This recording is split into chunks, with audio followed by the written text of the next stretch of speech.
Orang yang bimbang hati ku benci, tetapi Taurat-Mu ku cintai. Engkaulah persembunyianku dan perisaiku. Aku berharap kepada firman-Mu. Menjauhlah daripadaku, hai penjahat-penjahat. Aku hendak memegang perintah-perintah Allahku. Topanglah aku sesuai dengan janji-Mu, supaya aku hidup, dan janganlah membuat aku malu dalam pengharapanku. Sokonglah aku, supaya aku selamat. Aku hendak bersukacita dalam ketetapan-ketetapan-Mu senantiasa. Engkau menolak semua orang yang sesat dari ketetapan-ketetapan-Mu, sebab sia-sia tipu muslihat mereka. Sebagai sanga kau anggap semua orang fasik di bumi. Sebab itu aku mencintai peringatan-peringatan-Mu. Badanku gemetar karena ketakutan terhadap Engkau. Aku takut kepada penghukuman-Mu. Titus pasal 3. Pesan-pesan penutup. Ingatkanlah mereka supaya mereka tunduk pada pemerintah dan orang-orang yang berkuasa, taat dan siap untuk melakukan setiap pekerjaan yang baik. Janganlah mereka memfitnah, janganlah mereka bertengkar. Hendaklah mereka selalu ramah dan bersikap lemah lembut terhadap semua orang. Karena dahulu kita juga hidup dalam kejahilan, tidak taat, sesat, menjadi hamba berbagai-bagai nafsu dan keinginan, hidup dalam kejahatan dan kedengkian, keji, saling membenci. Tetapi ketika nyata kemurahan Allah, Juru Selamat kita, dan kasih-Nya kepada manusia, pada waktu itu Dia telah menyelamatkan kita. Bukan karena perbuatan baik yang telah kita lakukan, tetapi karena rahmat-Nya oleh permandian kelahiran kembali dan oleh pembaharuan yang dikerjakan oleh Roh Kudus, yang sudah dilimpahkannya kepada kita oleh Yesus Kristus Juru Selamat kita, supaya kita sebagai orang yang dibenarkan oleh kasih karunia-Nya berhak menerima hidup yang kekal sesuai dengan pengharapan kita. Perkataan ini benar dan aku mau supaya engkau dengan yakin menguatkannya, agar mereka yang sudah percaya kepada Allah sungguh-sungguh berusaha melakukan pekerjaan yang baik. Itulah yang baik dan berguna bagi manusia. Tetapi hindarilah persoalan yang dicari-cari dan yang bodoh, persoalan silsilah, percecokan, dan pertengkaran mengenai hukum Taurat, karena semua itu tidak berguna dan sia-sia belaka. Seorang bidat yang sudah 1-2 kali kau nasihati, hendaklah engkau jauhi. Engkau tahu bahwa orang yang semacam itu benar-benar sesat, dan dengan dosanya menghukum dirinya sendiri. Segera sesudah kukirim Artemas atau Tikhikus kepadamu, berusahalah datang kepadaku di Nikopolis, karena sudah kuputuskan untuk tinggal di tempat itu selama musim dingin ini. Tolonglah sebaik-baiknya Zenas ahli Taurat itu dan Apolos dalam perjalanan mereka, agar mereka jangan kekurangan sesuatu apa. Dan biarlah orang-orang kita juga belajar melakukan pekerjaan yang baik untuk dapat memenuhi keperluan hidup yang pokok, supaya hidup mereka jangan tidak berbuah. Salam. Salam dari semua orang yang bersama aku di sini, dan sampaikanlah salamku kepada mereka yang mengasihi kami di dalam iman. Kasih karunia menyertai kamu sekalian. Kitab Ratapan. Ratapan pasal 1. Keruntuhan dan kesunyian Yerusalem. Ah, betapa terpencilnya kota itu, yang dahulu ramai. Laksana seorang jandalah ia, yang dahulu agung di antara bangsa-bangsa, yang dahulu ratu di antara kota-kota, sekarang menjadi jajahan. Pada malam hari tersedu-sedu ia menangis, air matanya bercucuran di pipi. Dari semua kekasihnya, tak ada seorang pun yang menghibur dia. Semua temannya mengkhianatinya, mereka menjadi seterunya. Yehuda telah ditinggalkan penduduknya karena sengsara dan karena perbudakan yang berat. Ia tinggal di tengah-tengah bangsa-bangsa, namun tidak mendapat ketenteraman.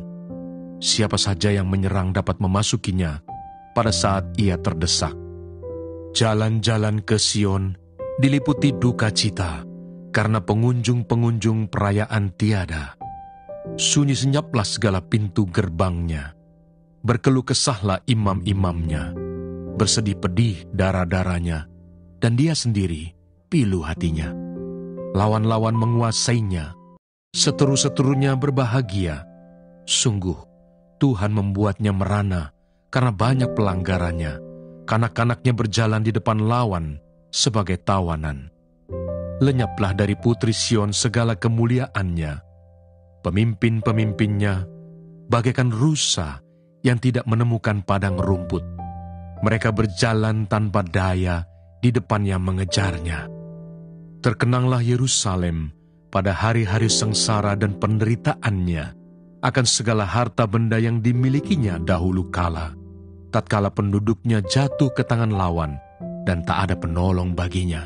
Para lawan memandangnya dan tertawa karena keruntuhannya. Yerusalem sangat berdosa, sehingga najis adanya. Semua yang dahulu menghormatinya, sekarang menghinanya.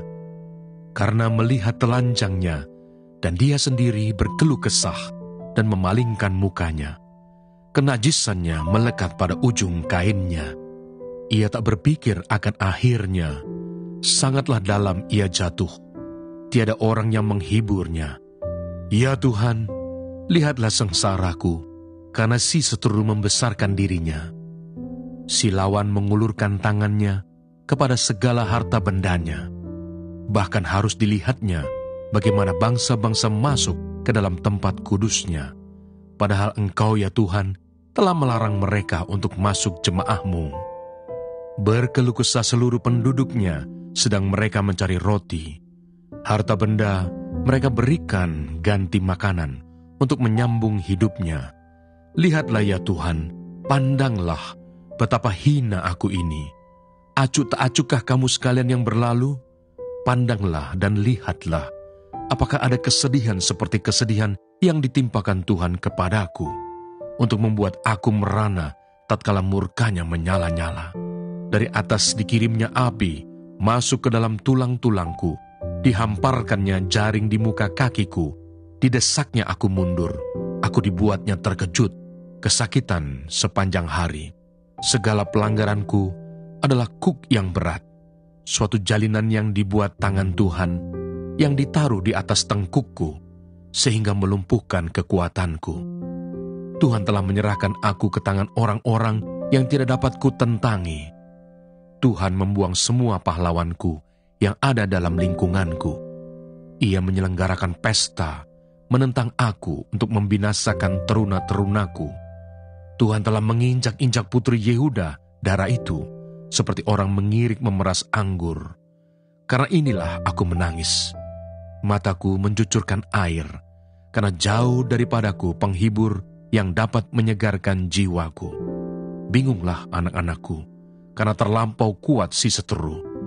Sion mengulurkan tangannya, tapi tak ada orang yang menghiburnya.